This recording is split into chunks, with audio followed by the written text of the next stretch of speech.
Hello and everyone, welcome. I'm Matt Leventhal. I'm a postdoc in Dana-Farber Data Sciences Department with Cheng Zhang and David Pellman. And really what I'm going to talk about today is visualizations that we see in biology and biological data that address a lot of the same sorts of problems with respect to good visualization practices, but tackle some of the very specific problems we run into when it comes to representing biological data in a relatively simple way. And to motivate this kind of problem and idea, what I have here are three relatively common visualizations in cancer genomics and cancer data science, all of which are fairly dense and full of a lot of data, but really you're looking to convey a relatively simple message. On the left, right, we are focused on rearrangements and possibly copy number alterations that happen in this slice of the pie. In the middle are dimensionality reductions of single-cell RNA-seq data, ideally highlighting communities and groups of cells that are interesting among tens of thousands of cells. And on the right is taking a summary of what starts as thousands of individual mutations and signatures and distilling them into signatures and patterns into what's virtually a heat map describing other properties of the tumor as well as the character and identity of a few of the most recurrent mutations. And the broad trend is that a lot of these challenges stem from visualizing high dimensional data or highly featured data when you have many observations with just a few really meaningful observations, the needle in haystack kind of problem.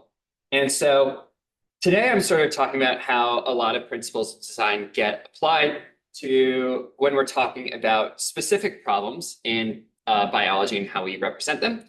Today, I'm really going to focus on how we visualize genomic rearrangements and copy number changes. And the sorts of visualizations that we use to represent them that show up frequently, but in fact hide quite a lot of information. And we're going to sort of unpack them and discuss those today. And I'm also going to talk about the role of diagnostic plots in the context of RNA-seq and use that as a springboard to talk about what sorts of plots are useful and should be incorporated into your day-to-day workflow. And exactly what sort of separates those plots and the value of generating those plots versus plots that or figures you would actually use in a manuscript panel. And lastly, there's going to be in this discussion a talk of discussing overplotted data and how you represent specifically when you would consider an alternate visualization when you have many individual points that you're observing. And of course, I welcome any questions, either in the chat where Jana will interrupt me, or if you unmute yourself and ask a question, I will also respond. So please feel free to jump in at any point, any sort of questions. And so I sort of outlined the objectives before, but I will reiterate how this is really focused on what we do and why we use the visualizations we've discussed in genomics and what this sort of means when we're looking at visualizations with large data sets and sort of discussing what's the difference between what you would use that's important for your analysis versus what you would visualize in a final manuscript figure. So I'm going to talk about genomic rearrangements, and to talk about genomic rearrangements, we actually need to talk about their consequences, which most frequently are changes in the DNA copy number. And these can take many different forms. You could have changes in copy number of whole chromosomes, either gains or losses. You can have gains of entire or losses of entire chromosome arms. You can have relatively large gains of and losses that span within one arm or small focal gains and deletions. And these all come about, not entirely, but in large part due to errors in cell division in some sort of way. That you normally have your chromosomes lining up at the metaphase plate, and they should be equally distributed between the two cells, but you can have phenomena such as non-disjunction, where you can essentially get extra copies of one chromosome in one daughter cell and none in the other, which is going to change your overall copy number after DNA replication. You can also get translocations that after a double strand break, which is what this little gap here is, you could either have complete replicate, repair and replication, everything is fine. But what you can get are not just the kind of reciprocal swapping of these broken, DNA fragments, but you can also get what are called non-reciprocal rearrangements, where the larger parts attach to each other and the smaller parts attach to each other, or you have attachment of one of the rearranged DNA broken fragments, and then just loss of the other broken fragment and replication and repair of the other chromosome, which is a way of getting your either focal or arm level gains and losses. And lastly, you could have small focal gains due to just errors in DNA repair, because repair can be error prone, leading to any sorts of duplications or deletions, depending on how this break gets repaired. And why am I talking about rearrangements and copy number changes? That is because this is sort of the underlying biology that is attempted to be communicated when we look at DNA copy number, right? Is that we can look at what I'm calling the total number of sequencing reads at a genomic locus, or I'll use the term coverage from here on out to talk about that average number of reads per genomic locus. And what I want to sort of communicate is the bottom plot, how there is not only changes in the total corrected coverage, but the fact that this doesn't tell the whole story, just looking at this linear copy number plot, that you have to keep in mind that there is this rearrangement and mechanism as to how this arose. And I also want to introduce this idea that we can also determine how much of this coverage is coming from either the maternal or paternal haplotype, from which parent cell did the DNA come from. And so to just fly over this concept of what's called haplotype phasing is that we can basically use common inherited mutations in the population to determine what was most likely paternally or maternally inherited genomic sequences based on whether the particular common germline variants are present in your observed data. And so this is where I want to begin the discussion of visualization, right? This is what a haplotype phased copy number plot looks like. I'm showing that this is on chromosome X.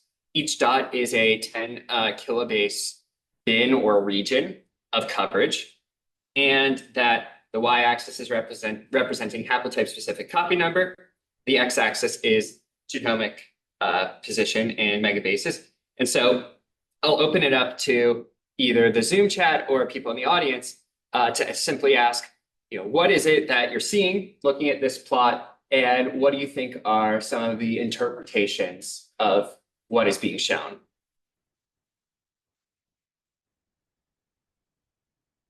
You can answer one or both of the questions.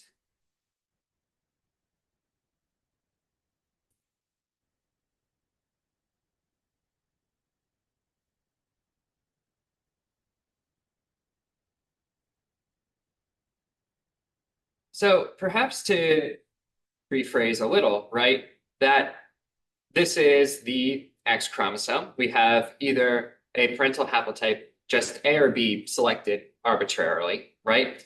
And what would you notice about haplotype A in particular, with its copy number being near 0? What would that imply?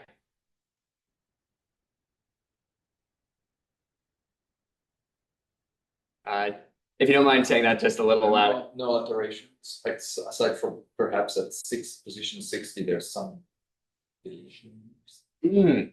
Yes. So actually, I'd say the haplotype B, I would definitely describe as having no alteration, the gray, because One is what we would expect as the normal haplotype specific copy number for a single copy. Actually, black I would consider deleted perhaps or nearly lost. Yeah, no, but I'm glad you mentioned it. And in terms of B, there is this gain possibly after 100 megabases. But yeah, we could talk about this region I colored in red, actually, right? There seems to be no coverage between these two halves. What feature of a chromosome is likely to not have any sort of mutation or variance or even genomic reads spanning that region? And It's not there. it is not there. And the reason for that is that this is the centromere. And so in short read sequencing, which is where this is coming from, the centromeric region typically has, it's very hard to map, basically, with short read alignment. And so it is typically filtered out even because whatever reads you would get from short read technology around the centromere would be not included. It's worth pointing out, if we had long reads, it could be a different story. And so our guide as to whether that's the centromere actually is the cytoband, this set of bars I have below the copy number plot. And this is actually very buried in biology history a little bit as to why we use this convention for reading copy number traces. And it's what's called a gene sustain. And literally, it is a way of staining chromatin or the chromosome based on how tightly wound the DNA is. So lighter bands are, less folded, euchromatic regions of DNA that are rich and highly expressed. And the darker the band, the more lowly expressed, gene poor, tightly wound the DNA is, making it more heterochromatic. And then red is the convention. Well, I believe a gene sustain doesn't actually stain the centromere red. This is sort of convention to mention that this is sort of a no-go region in terms of short reads, that this is where the centromere is located.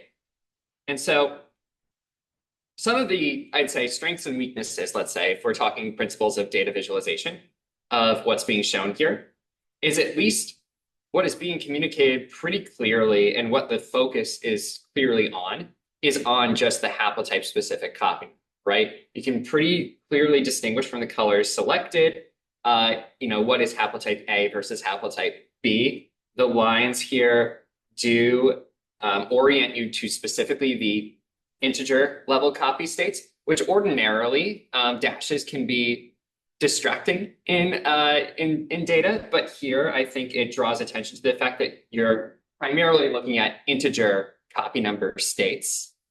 And so that justifies the use of the dashed lines here. And the last bit is actually communicating the scale of genomic position going on.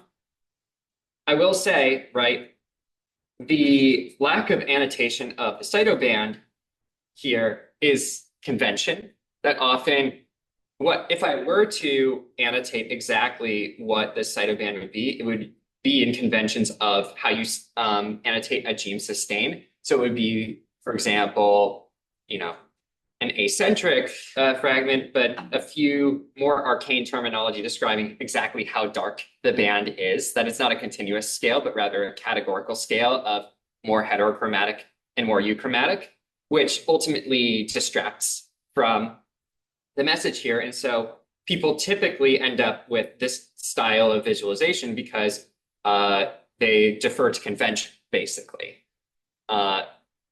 However, it sort of requires oral tradition, I guess, to communicate that convention. And so I will also mention that one thing that these lines communicate is times when the haplotype-specific copy number may not actually be at integer values. Up here is actually not what I'm highlighting because since this is on log scale, there's a few integer states that are actually being overlapped here. So instead, I'm going to draw attention to what's between 1 and 2. And so what I will mention is that this itself is also a biological observation, that instead of it being an error, what this is communicating is a feature of tumors called subclonality. And so tumors reproduce and divide clonally, and that leads some mutations to appear in nearly every tumor. But there are subsets of mutations that advantage subpopulations of the tumor, but have yet to rise to clonal fixation. They've yet to dominate the whole population of tumors. And so what you get in terms of copy number states is actually something where you'll find intermediate copy number states, where this reflects that there's coverage being contributed by just a few tumors, but not every tumor. And when coverage is, in fact, at integer states, that's because those copy number changes are indeed clonal, which is communicated in this, this loss of B here. And actually, the only reason we can even get total loss of a whole chromosome is because we're on chromosome X, which reflects that this is the inactive X chromosome, because this is just loss of genes that aren't expressed, which the cell can tolerate.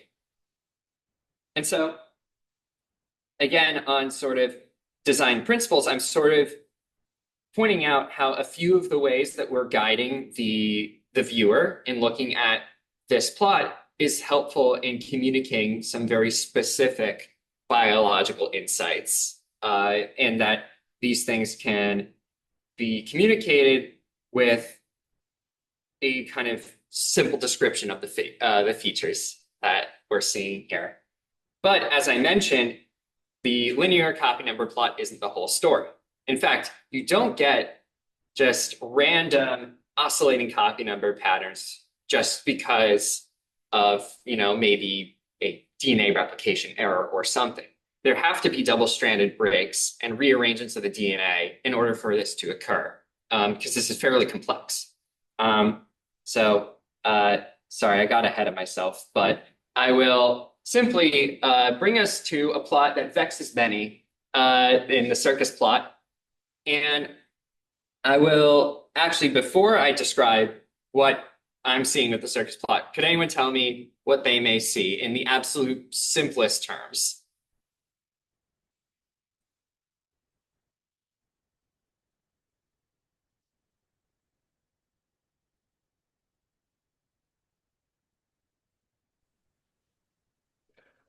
So if you were to describe this plot as simple or complicated, what would you use to describe it? I would say a bunch of lines just connecting a bunch of different numbers. Yeah, I think that is a very apt description, and in fact is that's actually part of the biology. And even though this is messy and lots of lines, very difficult to follow, the one thing that we actually want out of this is to communicate that this is a complex genome, or a genome that has undergone complex rearrangements. The more lines there are, the more rearrangements that have occurred. And every single one of these rearrangements is, some sort of mutation and issue in the genome, that they're contributing to the fitness and uncontrolled survival and proliferation of the tumor in some way. And each one of these lines, if we notice, connects one chromosome to another or within chromosomes, and they occur at boundaries of copy number changes in a lot of cases, that all of these gains on chromosome 1 have lines that are attached to their boundaries going any which way in the genome. Yeah, question. What summary statistics would you use to describe this? Oh, okay, so that is a great question. And so when you say, and I might turn the question back only to ask, when you're asking about summary statistics, are you asking? Like, how would you quantify this plot? Yeah, so there's a few quantifications that are going into this. The first is simply, if we just look at the spokes, we'd ask, well, what is the copy number state at, in chromosome 1, chromosome 2, or chromosome 3? That's what's being plotted here. So you could report the average copy number, or copy number per a certain number of megabases.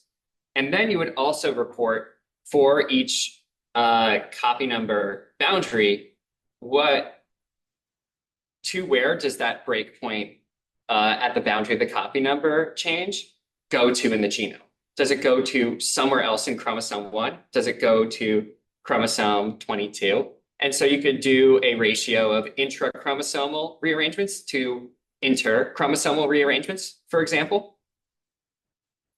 And the other sorts of summary statistics may also be what is the density of breakpoints or the density of rearrangements that occur at your genomic locus of interest. And again, the ratio of which of those rearrangements are occurring intrachromosomally to interchromosomally. You could also report, what are the number of gene fusions that occur due to the rearrangement in raw number, or for example, percentage of fusions that are between two genes or, non-protein coding regions. So another summary statistic is how many of these occur in protein coding regions versus non-protein coding regions. Right. So in a lot of ways, a lot of the ways that you would summarize this, aligns a lot with how you summarize epigenetic data, for example. Yeah. I think related question at the end. So what I see, it's serving the purpose of conjuring up fear or awe. Complex biology, very effective. But what you described is sort of procedure of how the plots were made and some useful, summary statistic you can get out of. But it's like a list of all equal importance. So if you were to write a figure caption, would you be able to highlight some feature, like note that blah, blah, blah? Or would it be like, no bother doing that because it's just complicated plot, all equal importance. Summary statistics are available, so you would just refer author to supplements for this figure. I think that's an excellent point that you brought up. And actually, I'll just reiterate for the folks on Zoom that the question is, I just listed a lot of ways you could summarize this plot. So if you were to include this plot in a figure, exactly what would the caption be, or what would be the simple way to describe this? And so I will point out, this is just an individual tumor, for example. And so if I were writing a paper, and in fact, there's an example in a paper where the point is, here are tumors that, here are outliers in terms of more tumors that have more genomic rearrangements than others. You could have a supplement, right? That would be just all of these highly complex, tumors with over 1,000 rearrangements, for example. Or you could use this, if you were to include it in a main figure, maybe this patient, for example, caught your interest because it was a highly complex tumor. And then you had a bunch of downstream analyses that said, I looked at chromosome X and found that some of these rearrangements were specific to, let's say, the inactive X. And then you did a bunch of downstream analyses that followed up on a few consequences of those rearrangements that a reader may want to see. Well, okay, you looked at rearrangements that were between X and autosomes, but what was the overall complexity of that genome? And so, right, you could say complexity, you could define as maybe how many breakpoints you have per megabase, but ultimately that ends up not being a sufficient substitute for, being able to see genome-wide how many rearrangements there are, and that then your subsequent plots or figure panels would make an argument for why the rearrangements you went after were interesting among all of these. And in fact, similarly, this plot ends up, you could work backwards into this one as well, because you could have started with a gene fusion that was interesting to you. And then someone may ask, well, did that happen because this genome was quiescent, or was it already pretty complex and noisy? So showing a Circos plot with all the rearrangements copy numbers would be able to answer that, because with fewer rearrangements, you would say, oh, okay, this fusion special because it's the only thing going on, or, oh, this fusion is occurring in the context of also massive rearrangement.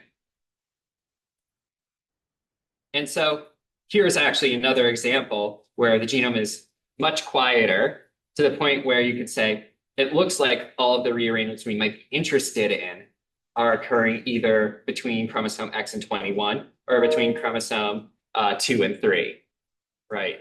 And so here's another way of saying that the plot gives you a sense, and there could be a metric where you say that the overall complexity of rearrangements is high on chromosome X and 21. That complexity is higher than chromosome 2 and 3, and then a lot of these other chromosomes are low complexity with few rearrangements or even any copy number changes.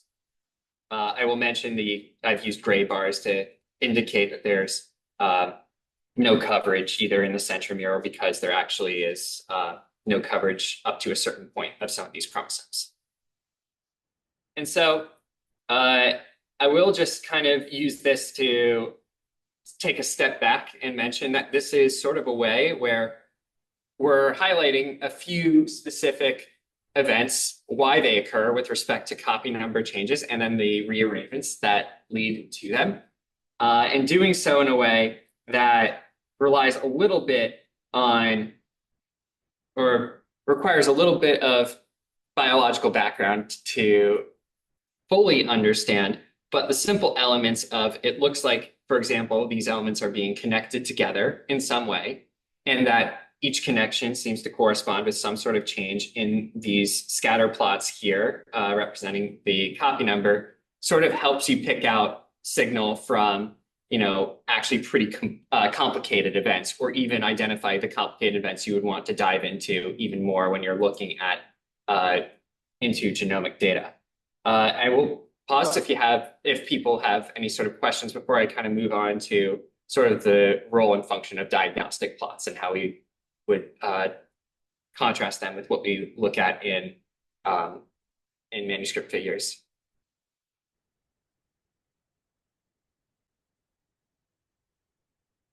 Well, if there aren't any major questions, I will move on. And so I am going to focus on the MA plot as sort of our poster child of a diagnostic plot that's pretty critical in data analysis and what exactly a good diagnostic plot is. And so in RNA-seq data, we generally want and I'm focusing on bulk RNA-seq data to clarify for everyone in the audience, but we want to measure if there's a concordance between the mean expression of a given gene with the log differences between your two cases of interest. This is because if you have, low expression at small percentages, it's something like, let's say an expression of value 0.03, and then you have another case where the expression is 0.0007. The actual fold change between those values is fairly high. It's orders of magnitude, but both of those genes are not highly expressed. Those are both very low values of expression. And so when we're doing differential expression analysis, we want to make sure that any effects that we're reporting and the effect sizes we're reporting actually reflect not just a significant change between the two groups, but also genes that are already having a certain high baseline level of expression. And so if you look at kind of raw gene expression, as I'm showing here, you can notice that there are a few genes that are between 0.1 and 1 that have pretty high fold changes, right? That either in the gray or blue dots, and the triangles actually represent log fold changes that are greater than 2 or less than -2. And in blue is depicting what it was called as significant if you were to just use a p-value cutoff on differential expression.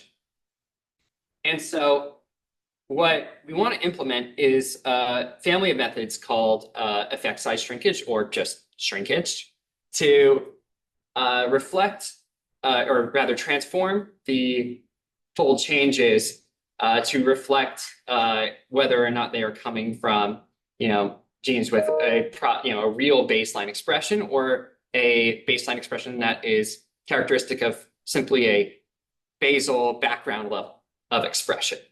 I noticed there was a question, but I don't know if you still have it. Oh, okay, great. And so the looking at diagnostic plots like this already gives you a sense, if you just don't, look at the plot without shrinkage, gives you a sense of just how many genes with relatively low expression seem to have large effect sizes. And that when we look at two different methods for shrinkage, either DE-seq2 or APE-GLM, where APE-GLM uses a generalized linear model to model the background gene expression. DE-seq2 does a more, fits to a negative binomial distribution. And we can see that with both of these shrinkage methods, that this sort of fish fin of low gene expression with high effect size becomes a lot smaller, right? That the distribution becomes narrower such that most of the blue dots are now just genes that have, high log to fold changes, but now most of them are genes with at least a decent amount of background expression, and that those that have lower amounts of expression, we've been able to test and demonstrate that they aren't just due to a null model of background expression. And this gives you a sense of the quality of the data, right? That if you are blindly just using differential expression analysis, you're not entirely sure without doing a diagnostic plot like this, if your effects are, truly due to biological differences, or if some of your genes that have marginal significance are just due to some sort of background model that may lead to, might end up losing you time and focusing on genes that might not have been as promising. But I'm going to pose this question. This is, my lovely shrunken data corrected for a background model, but why maybe would I not want to include this in a manuscript figure where I've done kind of routine differential expression analysis?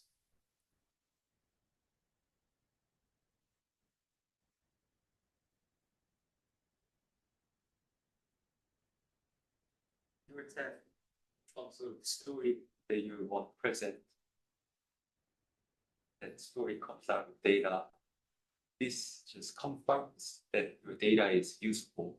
You're gonna pick out important key story out of it, but this just support that all the story that you get out is good. So you don't need to necessarily exterminate that video. Just put that in something that our data is. Yeah, I think that hits the nail on the head, that whenever you're doing your analysis, you need to meet kind of this assumed standard that comes into any data science publication, which is that the quality of your data is valid and good. And you do have to be putting in this legwork to actually test that that is the case. But by the time you've reached publication and shown, have figures, all your reviewers and readers are going to expect that you have done, or I should say, your readers will expect that your data has met this standard, and your reviewers will hound you to test whether or not you actually have done this in the first place. Such that, like you said, a supplement may be a good place for this if there are questions as to whether the data quality is good or not. But because there is this underlying assumption that ultimately, if you were to even guide the reader as to what the main findings are from this, ultimately it would lead you to a conclusion that doesn't convey much in the way of novelty. It conveys mainly that, okay, your data is what we would hope data to be telling this story. Now, I would also argue that there are design features that make and are necessary for diagnostic plots that also, I think, run counter to some main principles of design, right? That right here, aside from maybe the triangles pointing to log fold changes less than -2 or greater than 2, it's a little hard just for the uninitiated to know what to be looking at, right? You have your blue dots and your gray dots per se. It's like, this is what significance looks like. This was what things that are not significant look like. But it would take a little bit more guiding from this plot than this plot alone to really tell the reader, for example, that it's actually not the significant points they should be thinking about, but the fact that you no longer have sort of the large, kind of middle region that we were seeing without shrinkage. So maybe to contrast this with a figure that was in a manuscript. So on the left is kind of contrasting pre-shrinkage and post-shrinkage. And on the right is a plot where you have many points, such that it would get cluttered if you were to plot them all individually. But this is in fact a two-dimensional histogram, where the darker reds of the heat map are areas where there are a lot more points, and the lighter values are ones in which there are fewer points. And you'll notice that what this, even without knowing the context of the paper, this diagonal line that makes these right triangles in these plots seems to capture a different distribution of points in each of these panels, right? And more to the point that, if we look at the cut percentage, what's called cut percentage, it seems to decrease with each of these plots relative to how many points and how deep the heat map gets within this triangle. And so without even very much context for what is in this original paper, you can appreciate that it seems like there is a decreasingly stringent cutoff in each of these contexts. And now I can sort of reveal like the original context of this paper, where it's showing the effectiveness of a method for filtering out certain kinds of mutations. So the original paper identified that there were a lot of artifactual mutations that were either C to A or G to T mutations of specific mutational contexts. And what it's showing is that this diagonal line was their threshold for identifying artifactual versus real C to T or C to A or G to T mutations. And that in combination with showing the cut percentage, it was showing that their method was really good at filtering out artifactual mutations, and that specificity was greater with more DNA-based contexts. So whether it's a full or partial context, it has the trinucleotide context of the C to A or G to T mutations, i.e. the DNA bases that were flanking the mutation. And that their method was also not filtering out mutations that didn't fall into this error mode, typically, that the cut region was under 10% for non-C to A and G to T mutations, and that this actually helps identify when they were specifically interested in showing how specific and how many points that they were trying to remove, that if you were to show individual points on a scatter plot, this would have been cluttered and it would have been hard to tell what percentage of those points represented the whole data. Whereas this two-dimensional histogram distilled that information in a way that was easier to digest and guide you, the reader, to actually believe their numbers, reflecting the actual thing that they're reporting. And so to kind of mention that one of the main strengths of this figure is the way that it is guiding the reader to really convince them of their observations, while also accurately reflecting the data. It's not that they're trying to represent this data in any sort of inaccurate way, but rather this is guiding the reader to possibly counter less intuitive ways in which the data can be, or less intuitive ways of looking at the figure. And so another example of this, comparing to the diagnostic plots, is from a different paper, where there's quite a lot of points and categories that this left plot almost looks like a PCA, but you can see there's a lot of intermixing of groups with respect to these two particular continuous variables. And what's being used here is not only a consistent use of color between the violin plots representing the distribution of the same y-axis, but also that the shapes are helping to distinguish these two categories, right? That where color is already being used to distinguish these microsatellite mutation states, that then an underlying mutational status is being conveyed through the shapes here, and that there's this not only consistent use of color to guide you in terms of these microsatellite instability cases to remind you that this is the same data being represented in sort of two different ways, but showing the ways in which these groups might vary from each other, while also giving you a very clear sense of what the distributions are, right? The violin plots actually have the quantiles of the data. The individual plots are being represented as well, mainly because as the ends are clearly stated, we're working with under 200 points. So being able to plot the individual points is a little bit easier to do here than it was maybe in the previous plot. And here there's really a very clear and accurate representation of the data while also conveying the relatively simple messages of how each of these groups might be distinct from one another, especially on the order of the number of mutation. They aren't that distinct in terms of number of mutations, but in fact, the underlying mutational status of the groups, as indicated both by the shapes and then the actual violin plots, is what distinguishes these groups from each other.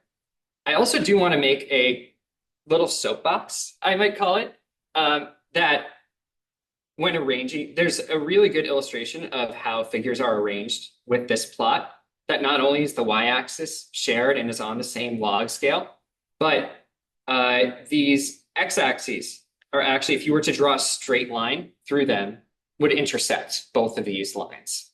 And so this is something that I like to convey and tell people when making figures is, and I will say even the spacing between the figure legends and the text is very consistent between all of these plots. And these are things that actually really elevate figures and show polish, is being able to align things in grids, make sure not just your spacing is aligned, your colors are consistent to communicate the same sort of groups, they're within the same color palette, and that while this is this is maybe even a given, the fonts are all the same and aligned, and there's only two different kinds of font sizes in this plot. The smallest one being given to the N of each violin plot, but every other font, and I think it's the same size as the figure legends, and that every other font size is aligned in the same. And this helps really make the biggest difference. And these are considerations you don't need to be making when you're looking at diagnostic plots, because you're only doing this for yourself. But especially when you're making these plots programmatically, where you have to be determining the figure sizes in the plots on the spot, that it's actually really important to be going back when you're arranging figures to be making sure you have alignment of all of these text sizes, font IDs, and everything, mainly, right, to limit distraction. And I think that's one of the main themes to think about when arranging figures and even making a final plot, is that you don't want your reader or viewer to get distracted by something that is not the science.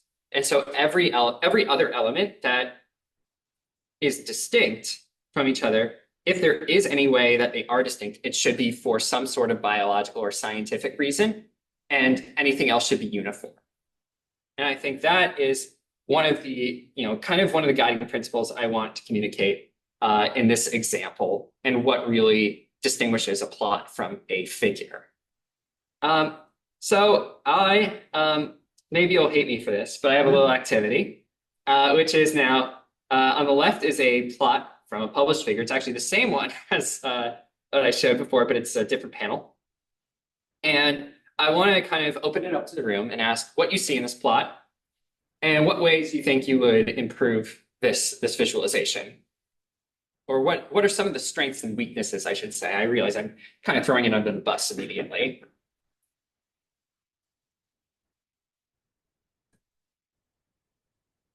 Go ahead. Actually, a question about the previous. Oh, yeah.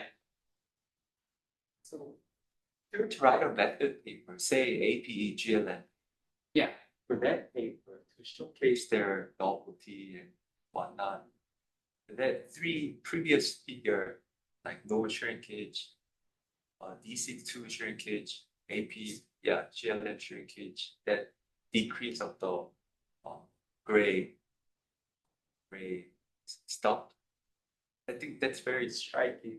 That sells the story that GLM method is working. So for that method paper, I think it's fine to show that figure as is. So that was my impression. I did get your message that collect the bunch of raw histogram, but then if just overall pattern is what you were fishing for, that method paper, would this be okay? It would be. And interestingly enough, I was trying to, I'm going to table what I was about to say, but I'll start by saying that generally, yes, I think for a methods paper, something like this is quite good in showing what is the effect on the data itself. I don't think you could do this alone. I feel that a final figure would probably need to include a few summary metrics, right? Of how much, what actually is this effect, effect size of shrinkage, right? Like some quantification as to why this is better. And that leads me to what I was going to say, which is that's what the APGOM paper did. It actually doesn't show any MA plots, but instead has summary metrics as to what it is they wanted the method to achieve in terms of limiting false discoveries. And so many of the other plots are mainly showing FDR to precision curves, for example, which is why I generated these on my own, because I could not actually find an MA plot like this in the APGOM paper itself. And actually, I think it's something to note for folks wanting to write methods papers is I actually do think that it's important that you not only have your metrics and summary plots, but the only way people can really evaluate how good your method is if you do show them the data. And albeit, there's a lot of polish that this kind of diagnostic plot would need before it's like truly a figure, like the font should be bigger. The mean of normalized counts I'd actually change to, log scale, for example. But I think you make a fair point that the design of the plot itself, sometimes if there is a particular feature of the data itself you want to show, that this visualization might actually be totally appropriate. So I thank you for bringing that up. So we've procrastinated long enough. What do we think we'd want to change about this figure, or what do we think this figure does well?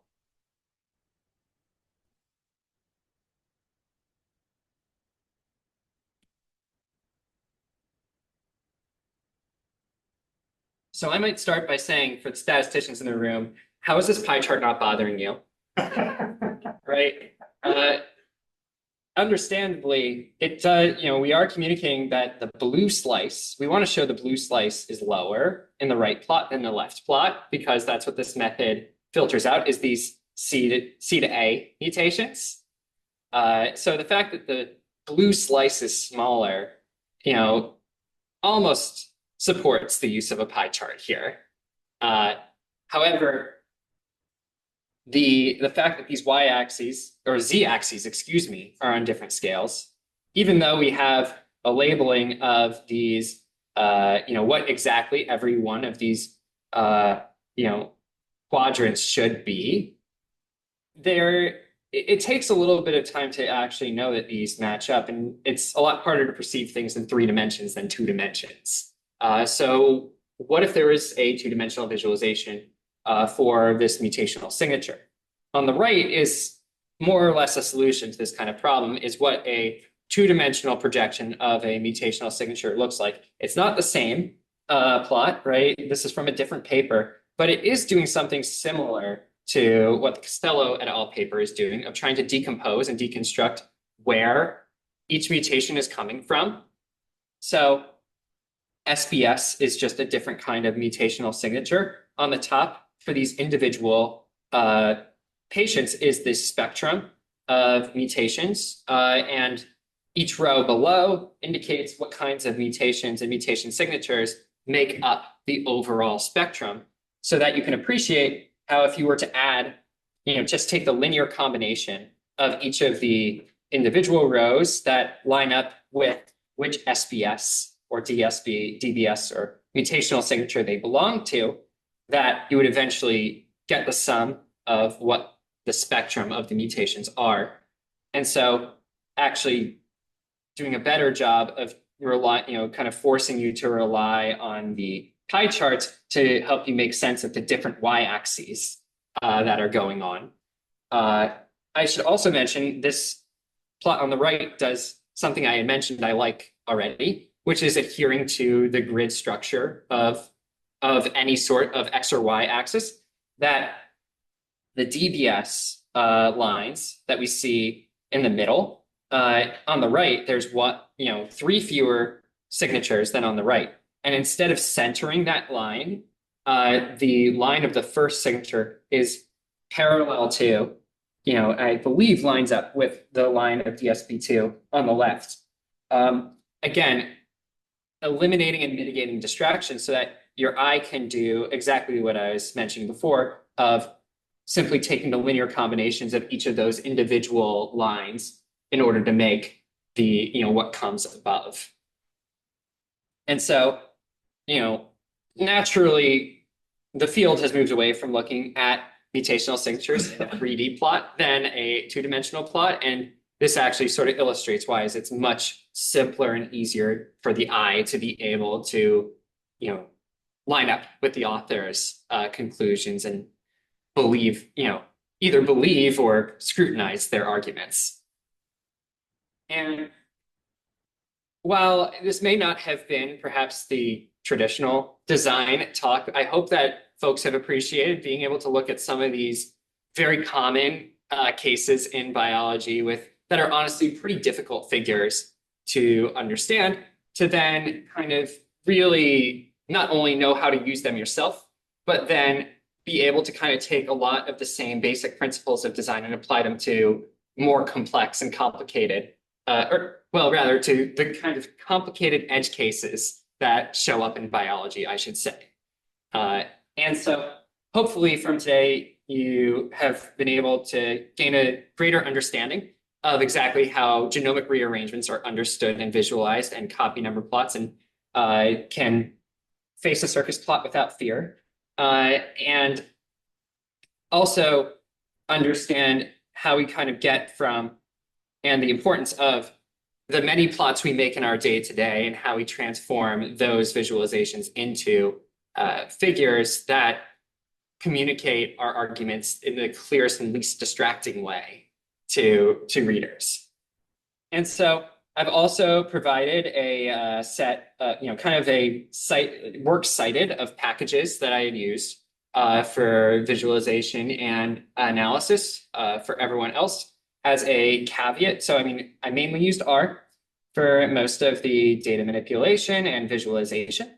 And I mainly used the data sciences cluster and Libra to do this. And Python, while I did say everything is in matplotlib, there's no reason to not use Seaborn. That was just, in the case I used, I was only using matplotlib, but Seaborn is so perfectly fine. And Circos was just the plot I had made for some of the Circos plots. And with that, happy to take any questions. I will start with the chat because I do see chat has a few questions now. But thank you all for your attention.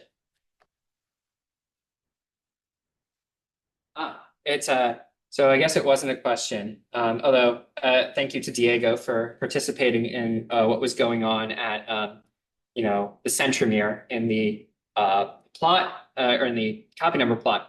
It was Jeremy, though, who mentioned that to plug Jared Brown's training session on log fold change shrinkage, and I will boost that signal too. Jared is a brilliant guy and has a really deep understanding of gene expression, and it's going to be an excellent session. And also Jeremy endorsed the the package Plot Gardener which I believe that looks like it should be in R as well. And it does a lot of the panel alignment I was sort of mentioning before, and does it in a way that might save you some time in Illustrator, being able to do this more programmatically. So thank you, Jeremy, for all of that. And so, yeah, thank you all for listening, and happy to take any questions. I have a question. Yeah. So I teach regression, and as part of that, I teach like diagnostic plots for regression. Mhm. And it seems like students sort of are often unsatisfied when it seems like something is subjective. Like if we're trying to detect if there's non-constant variance, I'll describe like, okay, you got to look at the residual plots and look at sort of like the vertical spread, and if it changes over the course of the plot. And they're like, well, is it just up to me to make that decision? Like that seems like not quantitative. And I was just wondering if you'd comment on maybe for the plots that you've shared today, like to what extent is it kind of subjective or contextual? Yeah, I think that is an excellent question. And so I think, for example, I mean, on one hand, and it is true that it would be great if there were more of a set of rules, for example, that make the plot on the right a lot better than the plot on the left, besides like, oh, humans just aren't great at 3D visualization, and humans aren't great at visualizing space, albeit those are reasonable justifications to do a 2D visualization without a pie chart versus something with a pie chart. Now, I think what can be objective is the following principle in design of any change that there is in a figure. And actually, maybe I'll use this example on the right. If there is any difference, whether it's in shape or color or position, it all needs to be scientific in some way. It needs to be a feature of the data. And if it's not, if it's like, oh, whoops, I just used a different font, or, oh, that's just larger because that's how my plots, my code spit it out, then that needs to be changed, right? That if you can, and in fact, the part where it gets subjective, but you can be empirical, is where, for example, I could have made all these MSSs on the left stars. They are different. They're in this bottom left corner, but they're not important to my message. They're not convincing the reader of it. The reader isn't meant to be convinced of anything from that. So I think that also is, now let's go one layer deeper, right? Because then we are at the sticky question of, what does this plot convey? And whenever when I present a plot, I know what I'm trying to convey with the plot. And sometimes I just get asked that question point blank.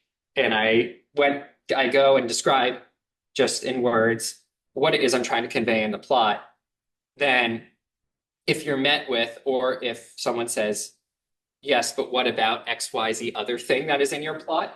Then that's something to remove. Not remove, but to change your points of emphasis so that only the things you want to communicate are being emphasized while still being faithful to the data, right? That no data should be ever removed, but the way in which the data is represented should always and only be what's needed in any change to communicate, the trend you're interested in.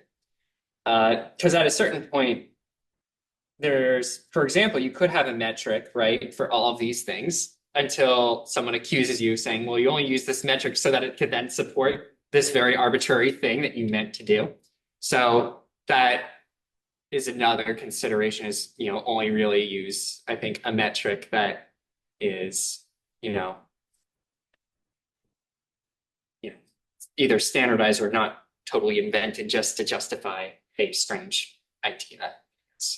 So I think you bring up a great point, and I think I know I have gone through this frustration myself in my own work, and I think even if you have overcome it before, it doesn't mean you're not going to run into it again. And that feedback from others is almost the only way to sometimes really make the changes you need.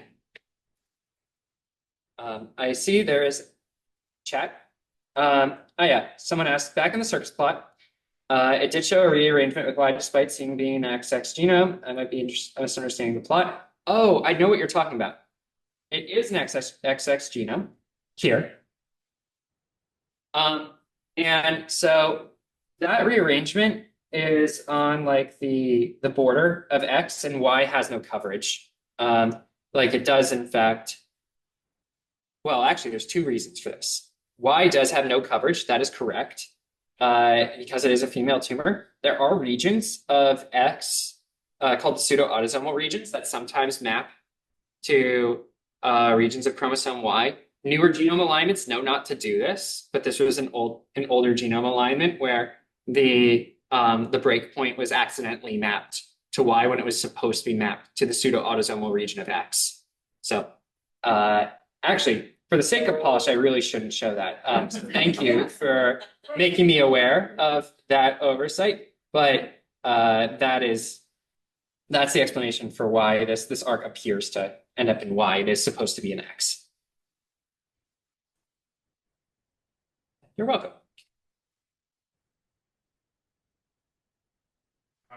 Yeah.